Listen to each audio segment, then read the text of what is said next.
ሰላም ጤና ይስጥልን ውድ የተከዘ ዴይሊ ኒውስ ተከታታዮች ወቅታዊና አዳዲስ መረጃዎችን ለመከታተል ሳብስክራይብ ላይክ እና ሼር በማድረግ ስለምትከታተሉን እጅግ እናመሰግናለን። በቅድሚያ ዋና ነጥቦች ህወሓትና ሻዕቢያ እርቀ ሰላም መፈጸማቸው የሁለቱንም ወገኖች ቃል አቀባዮች አስታወቁም። በሌላ መረጃ የአብይ አህመድ መንግስት ልኡካን ወደ መቀለ በማምራት አንድ ቅድመ ሁኔታ በማስቀመጥ የትግራይ ሰራዊት ምዕራብ ትግራይን መቆጣጠር እንደሚችል መናገሩ የዲፕሎማቲክ ምንጮች አረጋገጡ። የሰጡት እኛ እንደ ሚዲያ ምንድነው ያሉት ብለን አጣርተን ሶስት ነገሮች ነው የነገረው። አንደኛ ምዕራብ ትግራይ ማስረከብ እንችላለን፣ ልናስረክባችሁ እንችላለን። የፕሪቶሪያ ሰላም ስምምነት እንደሚባለው ከጥቅምት 24 የነበረችው ትግራይ ትመለስ የሚባለው ነገር ለመመለስ ዝግጁ ነን።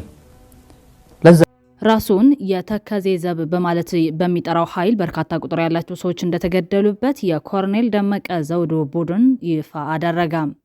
በተያያዘ መረጃ በትግራይ ዙሪያ ከሰፈረው የመከላከያ ሰራዊት ገሚሱ እንዲያፈገፍግ እየተደረገ መሆኑን ተረጋገጠ። የእነዚህና ሌሎች አዳዲስ መረጃዎች ዝርዝር እናሰማቸዋለን። አብራችሁን ሆኖ በቅድሚያ በትግራይ ዙሪያ ከሰፈረው የመከላከያ ሰራዊት ገሚሱ እንዲያፈገፍግ እየተደረገ መሆኑን ተረጋገጠ። ትግራይ ዙሪያ ከሰፈረው የመከላከያ ሰራዊት ገሚሱ ወደ መሃል እንዲያፈገፍግ እየተደረገ መሆኑን ተረጋገጠ። ትግራይ ዙሪያ ከሰፈረው የመከላከያ ሰራዊት ገሚሱ ወደ መሃል እንዲያፈገፍግ እየተደረገ ነው። አብይ በዲፕሎማሲው አውድ አገኘሁት ያለውን ጊዜያዊ ውጤት ተከትሎ ወደ ወታደራዊ ስምሪት ተሸጋግሮ ነበር። በችኮላና ጥድፊያም በመላ አገሪቱ ያለውን ሰራዊትና የጦር መሳሪያዎች በትግራይ ዙሪያ አከማቸ። ይሁንና የትግራይ አመራሮች ጠንካራ አቋም፣ የቱርክ ፕሬዝዳንቱ ከባድ ማስጠንቀቂያ እንዲሁም አሁን በመካከለኛው ምስራቅ ያለው ቀጠናዊ ጦርነት ነገሮች ግልብጥብጣቸውን እንዲወጡ ማድረጉን ተከትሎ አብይ አሁን ተመልሶ ደግሞ ገሚሱን የመከላከያ ሰራዊት እንዲያፈገፍግ አድርጎታል። ይህም ከስጋት አንጻር የሚቀመጥ ነው። የፖለቲካ ተንታኞች በዚህ ወታደራዊ እንቅስቃሴ ዙሪያ ሰፋ ያለ ትንታኔ ያስቀምጠው ነበር። የኦሮሞ ነጻነት ጦርና የፋኖ እንቅስቃሴ መከላከያ ወደ ትግራይ ሲጓዝ መሀሉን ለመቆጣጠር አይቸገሩም ሲሉ ነበር። ታዲያ በ15 ቀን ውስጥ ብቻ በሺዎች የሚቆጠሩ የኦሮሞ ነጻነት ጦርና ፋኖን እንዲዋጉለት ያሰማራቸው ሚሊሻዎች አብዛኞቹ እጅ ሲሰጡ የተቀሩት ዋጋ ከፍለዋል። በዚህም የመሃሉ የኢትዮጵያ ክፍል አለመረጋጋት አብይን አስጨንቆታል። በተጨማሪም በባህር በር መፈክር በአገር ፍቅር ስሜት ቢያስጨፍር ብሔራዊ ጥቅም ብሎ ተቀባይነት ለማግኘት ቢሞክር በህዝቡ የተገኘው ተቀባይነት የቀጨጨ ነበር። የአብይ የጦርነትን ሱስ የሚያስታግስ አንድምታ አልተገኘበትም። በትግራይ ፖለቲካ የተወሰደውን ከሻዕቢያ ጋር የበለጠ እርቀ ሰላም ማካሄድ የብልጽግና ህልውና ይበልጡን ቀበረው እንጂ የመጣ ለውጥ ፈጽሞ የለም። በዚህም የነበረችው ትንሽ ካርድ ተቃጥላለች። በዚህም የታሰበው ወታደራዊ ዘመቻ ሊዘገይ ወይም በአዲስ የፖለቲካ ካርድ እንዲመጣ አድርጎታል።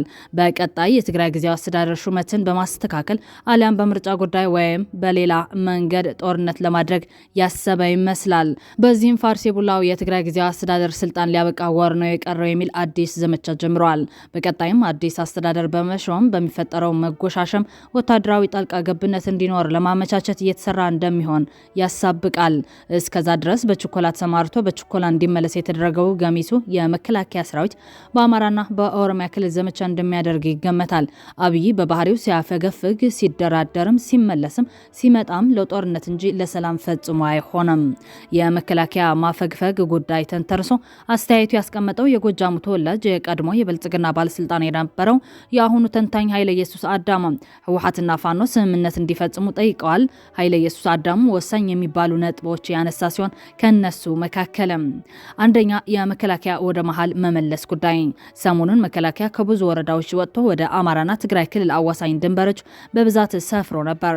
ይህን የመከላከያ መውጣት ተከትሎ የደቡብ ጎንደርና የማዕከላዊ ጎንደር ወረዳዎች በፋኖ ቁጥጥር ስር ገብቷል። ትናንትና ዛሬ የደረሱን መረጃዎች እንደሚያሳዩት ደግሞ መከላከያ የተወሰነ ሰራዊቱን ከሰሜን ኢትዮጵያ ከትግራይ ክልል አዋሳኝ አካባቢዎች እያወጣ ወደ መሃል መመለስ ጀምረዋል። ለምን ሲልም ጠይቀዋል። በመቀጠል ብልጽግና ሰሜን ኢትዮጵያ ላይ ሙሉ ኃይሉን አስፍሮ መዋጋቱ ሰሜን ላይ ከተሸነፈ ልክ እንደ ደርግ አዲስ አበባን ሳይከላከል ጦርነቱ ያልቃል። የሀገሪቱን ከፍተኛ ሜካናይዝድ መሳሪያና ሰራዊት በሙሉ ሰሜን ላይ ማስፈር ሁሉንም እንቁላልህን አንድ ቅርጫት ውስጥ እንደመክተት ነው። ደርግ የሰራው ስትራቴጂካዊ ስህተት ገብቶት በኋላ ላይ ከትግራይ ጦርን ለማስወጣት ሞክሮ ነበር። የረፈደ ውሳኔ ውሳኔ ስለሆነ ከመውደቅ አላዳነውም በማለት ሰኔ 21 ቀን 2013 ዓ.ም የገጠመውን ከፍተኛ ውርደትና ሽንፈት አስታውሷል። በሎጂስቲክስ አቅርቦትና በአየር ጠባዩ አስቸጋሪ በሆነው የሩሲያ ምድር ላይ የተደረጉት የሂትለር ኦፕሬሽን ባርባሮሳና የናፖሊዮን ዘመቻ ውጤት ለሂትለርና ናፖሊዮን ውድቀት ዋነኛ ምክንያት መሆኑን ከደርግ የቀይ ኮከብ ዘመቻ ጋር እያመሳሰልኩ እንዲሁም ብልጽግና ባለፈው ትግራይ ላይ ያጋጠሙንም አስታውሼ ላለፉት 3 ዓመታት አማራ ክልል የሞከረውን በማስገንዘብ ዛሬም አዲስ ዘመቻ ቢጀምር ውጤቱ የብልጽግና ውድቀት ሊሆን እንደሚችል ተንብያለሁ። ይህን ለመገመት ነቢይነት አይጠይቅም ያለው ኃይለ ኢየሱስ አዳሙ ብዙ ጊዜ የብልጽግና ሰዎች ዘመኑ የድሮን ነው ሲሉ እሰማቸዋለሁ። በመሰረቱ የድሮን ጦርነት ለአማጺ ወይም ዝቅተኛ የአየር ኃይል ላላቸው ኃይሎች ነው አድቫንቴጅ እየሰጠ ያለው። ምክንያቱም መንግስት የሀገሪቱን ሪሶርስ ተጠቅሞ የተለያዩ ውጊያ አውሮፕላኖችን መጠቀም የሚችል ሲሆን አማጺ ኃይሎች ደግሞ $500 በማይሞላ ወጪ ድሮኖችን በመግዛት የመንግስት የአየር የበላይነት መገዳደር ይችላሉ። በዛ ላይ የመንግስት ወታደርና ከባድ መሳሪያ ለመደበኛ ውጊያ ስለሚሰለፍ በቀላሉ ለድሮን ጥቃት ተጋላጭ ይሆናል። ፋኖና ቲዲኤፍ በጥቂት ወራት ድሮኖችን መጠቀም ሲጀምሩ የዛኔ የኔ ትንበያ ትክክል መሆኑን ታያላችሁ ያለ ሲሆን በተደጋጋሚ እንደገለጽኩት ብልጽግና ከቲዲኤፍ ከፋኖና ከኤርትራ ኃይሎች ጋር ሰሜን ላይ የሚያደርገውን ጦርነት የመሸነፍ እድሉ ከፍተኛ ነው። የውጭ ኃይሎች ጣልቃ ገብነት በሁለቱም በኩል ስለሚደረግ የውጭው ጣልቃ ገብነት ጦርነቱን ከማራዘም በዘለለ የኃይል ሚዛን መቀየር አይችልም። ጦርነቱ የሚወስነው ጦርነቱ የሚደረገው የት ነው በሚለው ላይ ነው። ሰሜን ላይ ከሆነ ብልጽግና ይሸነፋል። ብልጽግና ኃይሉን ከአማራ ክልል አስወጥቶ ወደ ኦሮሚያ ክልል ካስገባ እሱ ሌላ የሁኔታ ግምገማ ይጠይቃል በማለት በመሆኑም ብልጽግና የተወሰነ ኃይሉን ከትግራይ ወደ መሃል እየመለሰ ነው። ስትራቴጂካዊ ውሳኔ ወስኖ ከሆነ የሚመለሰውን ሰራዊት ቁጥርና መሳሪያ አይተን የምናውቀው ይሆናል። ዝም ብሎ በእውር ድንበር ትርጉም አልባ የሆነ ከዚያም የሚደረግ የሰራዊት እንቅስቃሴ ከሆነም የምናየው ይሆናል ብለዋል ኃይለ ኢየሱስ አክሎም በእኔ እምነት ብልጽግና ከዚህ በኋላ አማራንም ሆነ ትግራይ ክልልን በኃይል ማስተዳደር አይችልም።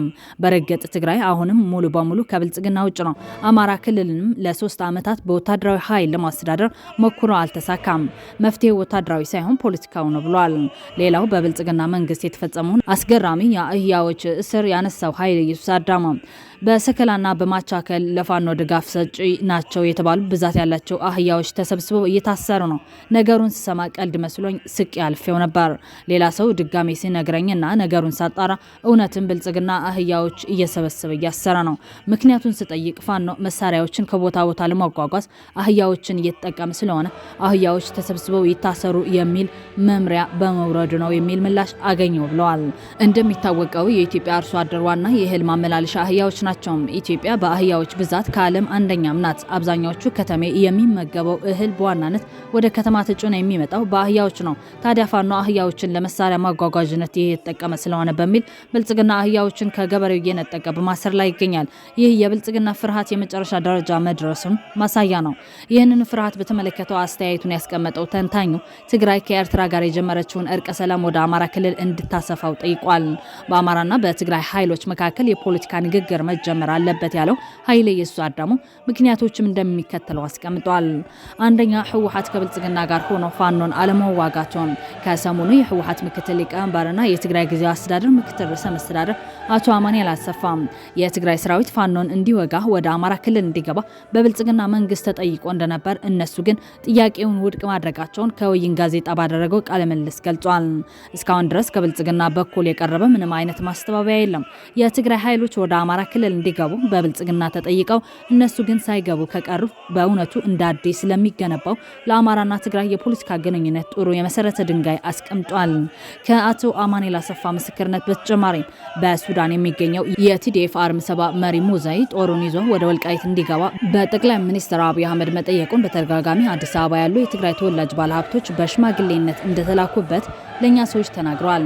የጠቅላይ ሚኒስትሩ አማካሪ የሆኑት አቶ ጌታቸው ረዳ ሙዛይን ከዋናው ቲዲኤፍና ህወሓት በመነጠል ወደ ወልቃይት እንዲገባ ለማግባባት መሞከሩን ሰምተናል። ከህወሓት ምክትል ሊቀመንበርና ከአርሚ 7 አዛዥ ምስክርነት በተጨማሪም የመከላከያ ኢታማዦር ሹም ፊልድ ማርሻል ብርሃኑ ጁላ የሰሜኑ ጦርነት ዓላማ በህወሓት ላይ ህግ ማስከበር እንጂ ርስት ማስመለስ አልነበረም በሚል በተደጋጋሚ በሚዲያ ወጥቶ ተናግረዋል። ከዚህም ሁሉ የምንረዳው ከፕሪቶሪያ ከኬንያና ከሐላላ የግጭት ማቆም ስምምነቶችና የአፈጻጸም ውሎች በኋላ ህወሓት ከብልጽግና ጋር ከተጣላባቸው ጉዳዮች አንዱ የፌዴራል መንግስትን አግዘው አማራ ክልል በመግባት ፋኖን ለመዋጋት አለመስማማቱ መሆኑን መገመት ይቻላል ያለው ኃይለ ኢየሱስ አዳማ የትግራይ ኃይሎች ከብልጽግና ጋር ሆነው አማራ ክልል ውስጥ ፋኖን አለመዋጋታቸው ለአዲሱ የአማራና የትግራይ ኃይሎች ግንኙነት መሰረት የሚጥል ትክክለኛ ስትራቴጂካዊ ውሳኔው ሲል ገልጿል። ሁለተኛ የአማራ ኃይሎች ከትግራይ ኃይሎች ጋር ሊኖራቸው የሚገባ ግንኙነት የፋኖ ኃይሎች ከትግራይ በኩል የህክምና አገልግሎት ማግኘትን የመሰሉ ሰብአዊ እርዳታዎችን እያገኙ ቢቆዩም እስካሁን ድረስ በፋኖና ህወሓት መካከል ምንም አይነት የፖለቲካና ወታደራዊ ንግግር አልተጀመረም። ፋኖን በዋናነት በመሳሪያ እያገዘች ያለችው ኤርትራ ናት። ለዚህ ዋነኛ እንቅፋት የነበረው ፋኖ በአንድ የፖለቲካ ድርጅት ውስጥ መሰባሰብ ባለመቻሉ ነው። አሁን ግን ሁሉም የፋኖ ኃይሎች በአፋብን ስር ስለተሰባሰቡና አንድ ወጥ መሪ ድርጅት ስለመሰረቱ በአፋብንና በህወሓት መካከል የፖለቲካ ንግግር መጀመር ይኖርበታል።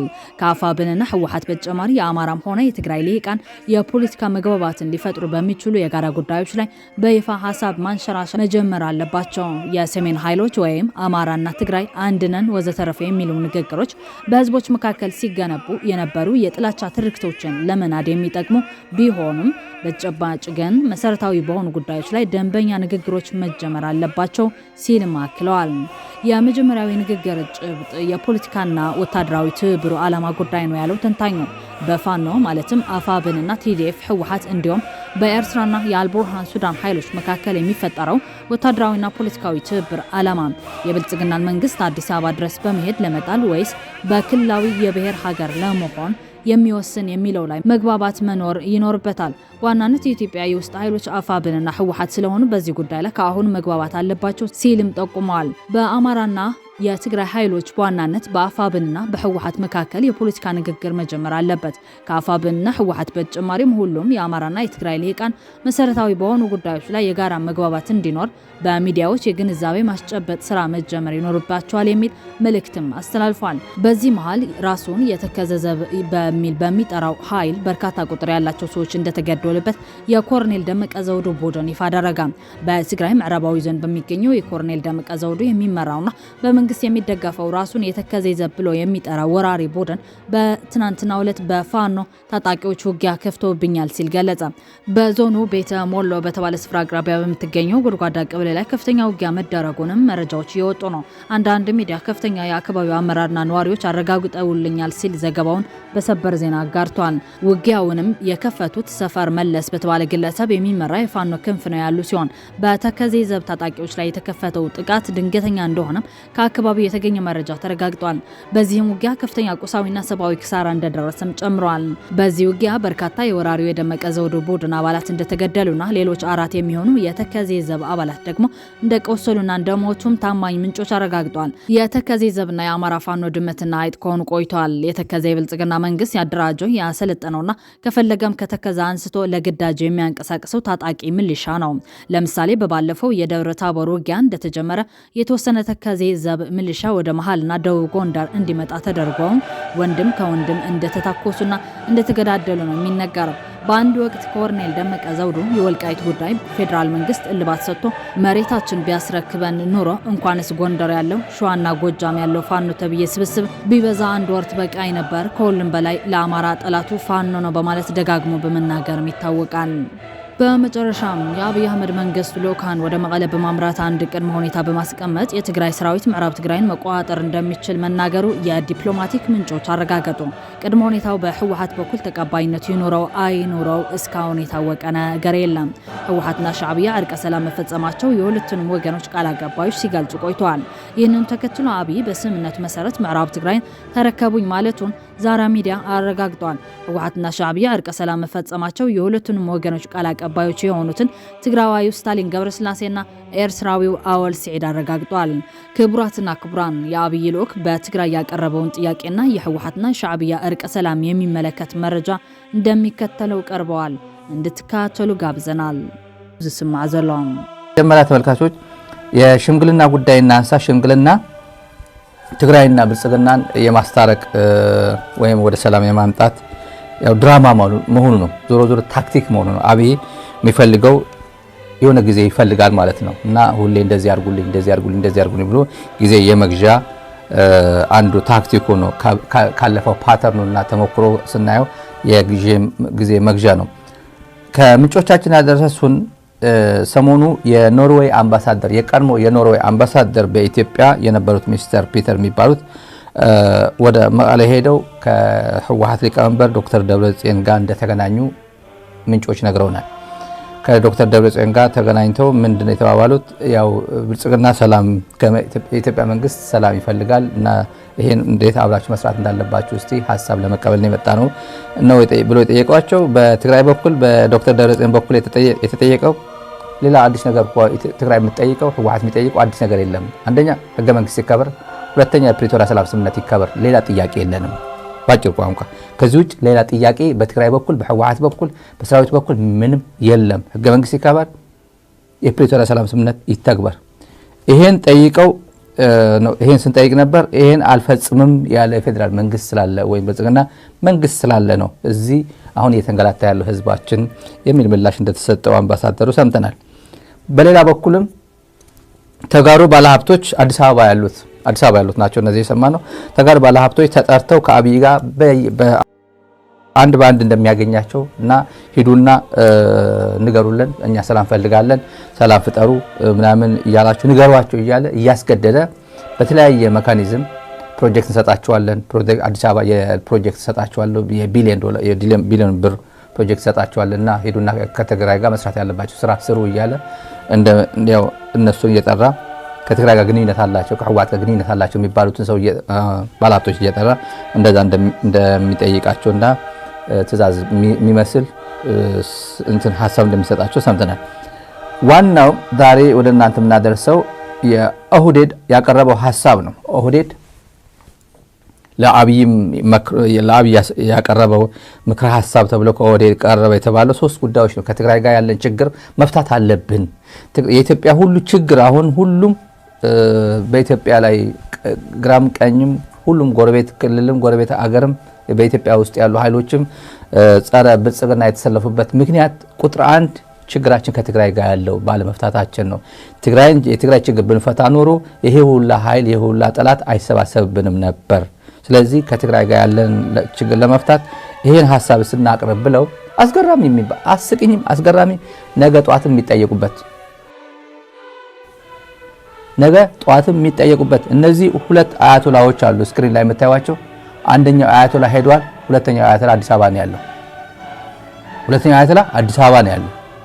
የዚህ የትግራይ ችግር ዋና መንስኤ ዋና አማካሪ ዋና ስንት ሳቦተጅ እየሰራ ያለው ይሄ ሌላኛው አያቶላ እና ግርማ ብሩ እነዚህ ናቸው። ይሄን መነገር ስላለበት እንናገራለን ተመልካቾች። እና የሰጡት እኛ እንደ ሚዲያ ምንድነው ያሉት ብለን አጣርተን 3 ነገሮች ነው የነገረው። አንደኛ ምዕራብ ትግራይ ማስረከብ እንችላለን፣ ልናስረክባችሁ እንችላለን። የፕሪቶሪያ ሰላም ስምምነት እንደሚባለው ከጥቅምት 24 የነበረችው ትግራይ ትመለስ የሚባለው ነገር ለመመለስ ዝግጁ ነን። ለዛ እኮ ነው ኦህዴድ ነው ያዘው። ይሄ የአማራ ኃይል ነው ያለበት፣ የአማራ ኃይሎች ይውጡ ምናምን የሚባለው ጨዋታ አቁሙ። አሁንም ያልገባቸው ደመቀ ዘውዱ አማራም ይመስላቸዋል። ደመቀ ዘውዱ የአማራ ህዝብን ወክሎ ምዕራብ ትግራይ የተቆጣጠረ ይመስላቸዋል። አንዳንድ ተጋሯል። ይሄ እሱኮ አንዳንዴ ፋኖ እኮ ነው ያዘው ይላሉ። አንዳንድ ቀሽም የሆነ በቃ በጣም በፍጹም ታጥቦ የማይጸዳ አለ። ፋኖ እኮ የትግራይ ጠላት ነው። ይሄው ደመቀ ዘውዱ ይዞት የለ እንደ ምዕራብ ትግራይ ያለው እኮ ደመቀ እኮ ፋኖ ነው ይላል። መሀይም ነው። የመሀይም ስብስብ ሊጠራ የማይችል እኔ ሰሞኑ አድዋ ማን ነው የአድዋ ጦርነት ሲባል ኢትዮጵያ ከትግራይ ነው የተዋጋችው እና ጀነራል ማን ነበር መሪው ሲባል መለስ ዜናዊ ያለው ከነሱ የማይተናነስ ነው። ይሄ ትውልድ ከነሱ የማይተናነስ። አሁን ግን ኦህዴድ ግልጽ ሆኖለታል። ራሱ ተቆጣጥሮት እንዳለ ምዕራብ ትግራይ የእሱ ግዛት እንደሆነ የአስፋወሰን መኮንን አይነት ራያ እንደዚህ ይሻላል በዚህ ቆርሼ ልስጥ ከወሎ ጋር ቆርሼ አስተዳድረው ብሏል። ሲያደርጉ ተነበ ወደ ግለሰብ ድሮ ነገስታት ለልጆቻቸው ለሚስቶቻቸው ግዛት ይሰጡ ነበር። አሁን ግን ድርጅት ራሱ ነው የወሰደው። ፖለቲካ ፓርቲ ይሄ የኔ ይሆንልኝ ብሎ ለምን አማራና ትግራይ ያጣላው ስልጣን ላይ ለመቆየት የሚጠቅመኝ ጥሩ ካርድ ነው፣ ይሄ ወርቃማ ካርድ ነው የወልቃይት ጉዳይ የሚለው ማለት ነው። እና ምዕራብ ትግራይ እንመልስላቸዋለን። ቅድመ ሁኔታዎች ናቸው። ቅድመ ሁኔታ ምዕራብ ትግራይ እናስረክባቸዋለን ፕሮቫይደር ዛት ይሄን ካደረጋችሁ ብሎ አንደኛ ፋኖን ማውገዝ አለባችሁ። ከፋኖ ጋር ምንም አይነት ግንኙነት መፍጠር የለባችሁ። ፋኖን አውግዙ። ሁለተኛ ኤርትራን ለመምታት ተባበሩን። ኤርትራ በመምታት ረገድ ተባበሩን። ይሄ ያረጀ ያፈጀ ነው፣ የድሮ ቋንቋ ነው። ይሄ ኤክስፓየር አደረገ ነው ኖ የተባሉበት ነው። ይሄ አሁንም ደግመውታል። ሁለተኛ ከባድ ብረት መሳሪያዎቻችሁን አስረክቡ። ከባድ ብረት ወይ መሳሪያዎቻችሁን አስረክቡ ብሏል። ተረክበናል ብሎ በኢትዮጵያ ቴሌቪዥን ዜና ሰርቷል። የኢትዮጵያ መንግስት ኦን ሬኮርድ ነው። የአፍሪካ ህብረት ሎካል ቡድን ባሉበት የሞኒተሪንግ ቲም ባለበት ኢትዮጵያ ቴሌቪዥን አርካይቭ ላይ አለ። ተረክበናል አስረክበናል ብሎ። ሶስተኛ የ2013 ጦርነት ሰሜን እዝ ተለካ በሚባለው ጦርነት ዋና ጀማሪዎቹ እኛ ነን፣ ተጠያቂዎቹ እኛ ነን ብላችሁ እዛ ላይ ተስማሙ። ይሄን ተቀበሉ እና ይቅርታ በሉ ነው የሚለው። ሶስቱ ናቸው። ይሄን በዚህ እንዘጋውና ተጨማሪ መረጃ ካለ ሰሞኑን እንመለስበታለን።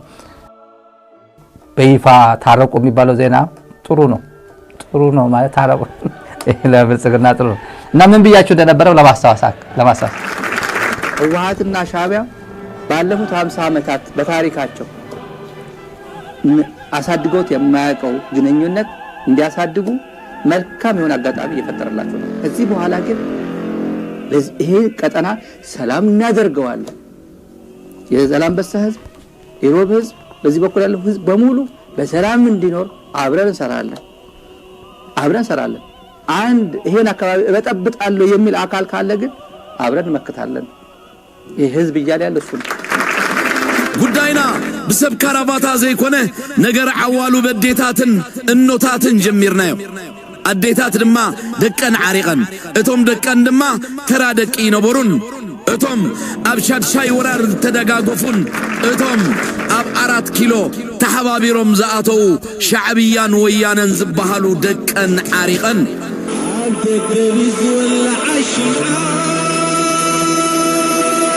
لعبات تخصن تبلكاس أي سمام كوين نجورو إنه بسراتي بوقعي بعلي شعبيان ويانن تعارقهم سحل فيها كليلهم تعارقهم فرقان እቶም እዞም ክልተ ጎረባብ ተናሐድሕዶም ዝቃረቡ ኣሕዋት ውድባት ንኽባሱ ሓውኻቶም ምስተባሱ ድማ ንኸይዕረቑ ክሰርሑ ዝጸንሑ ኣካላት ድማ ክሳብ ደም ዝተፍኡ ይበሉ ሕጂ እወ ሻዕብያን ወያነን ተዓሪቆምን ፈረቃኒ ዝተረፈ ኣብ ግብራዊ መድረኽ የራኽበና ይብልኹም ወመዓ ሰላማ ኣውት ንሓፋሽ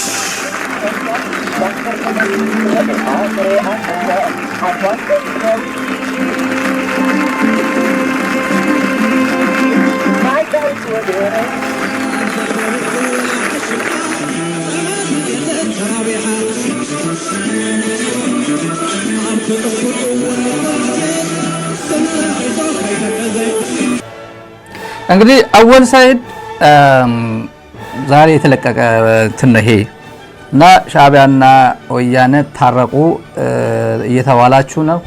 የቀረው በተግባር ላይ በሂደት እንገናኝ ተብላችኋል ነው የሚለው። ይሄ በትግራይ በኩል አልሰማንም፣ አልመጣም፣ መረጃው አልመጣም፣ ያው ወይ ኮንፈርሜሽን አልመጣም ወይ አልሰማንም። በኤርትራ በኩል አቋሙ ግልጽ ሆኗል። ከህወሓት በኩል ነገ አጣርተን ምናምን ወደ እናንተ ካገኘን ወደ እናንተ እናደርሳለን። ግን ከዚህ ብዙም ርቀት የሚርቅ እንትን የለውም ብዬ አስባለሁ። ተመሳሳይ ነው የሚሆነው። የኔ ግምት ነው። ሰማላችሁ ካልሆነ አዲስ ነገር ካለ ሰማለን።